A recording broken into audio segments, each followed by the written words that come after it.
আজকে করবো তাপের ঘটনাসমূহ। 4 নম্বর চ্যাপ্টার ফিজিক্সের ক্লাস 10-এর তাপের ঘটনাসমূহ, ফিনোমেনা অফ হিট। প্রথমে জানবো তাপ জিনিসটা কি। তাপ হলো এমন একটি প্রভাব, হচ্ছে বলতে গেলে হয় যে যা গ্রহণে বস্তু উত্তপ্ত হয় এবং বর্জনে বস্তু ঠান্ডা বা শীতল হয়, তাকেও আমরা বলি তাপ।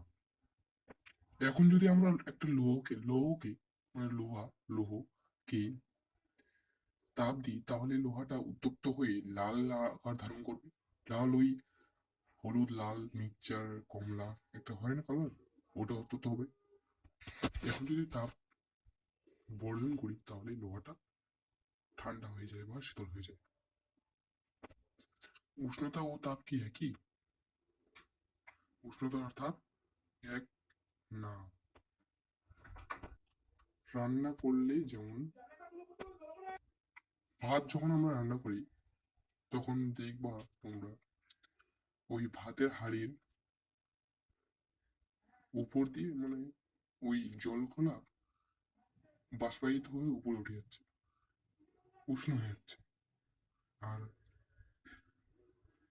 আর তাপ প্রয়োগ হচ্ছে ওই হাঁড়িতে। ওই গ্যাসের আগুন বা গ্রামে যে আগুন থাকে, সেই আগুনের উত্তাপে ওই হাঁড়ি প্রসারিত হচ্ছে, তাপ নিচ্ছে, প্রসারিত হচ্ছে, উত্তপ্ত হচ্ছে। আবার যখন আমরা ঠান্ডা করবো, তাহলে আমাদের তাপ বর্জন করতে লাগবে। এদের ব্যবহার ও উপযোগিতা পড়বো। তোমরা দেখবা গরুর গাড়ি দেখেছো, গরুর গাড়ি। ওই গরুর গাড়িতে চাকার উপরে লোহার একটা আরোপ দেওয়া থাকে, যাতে ওই গরমের দিনে তাপ সম্প্রসারণে কাঠের যাতে না ক্ষয় হয় বেশি। চাকা বানানো হয় কাঠ দিয়ে, ওই কাঠটা যাতে বেশি ক্ষয় না হয়। আর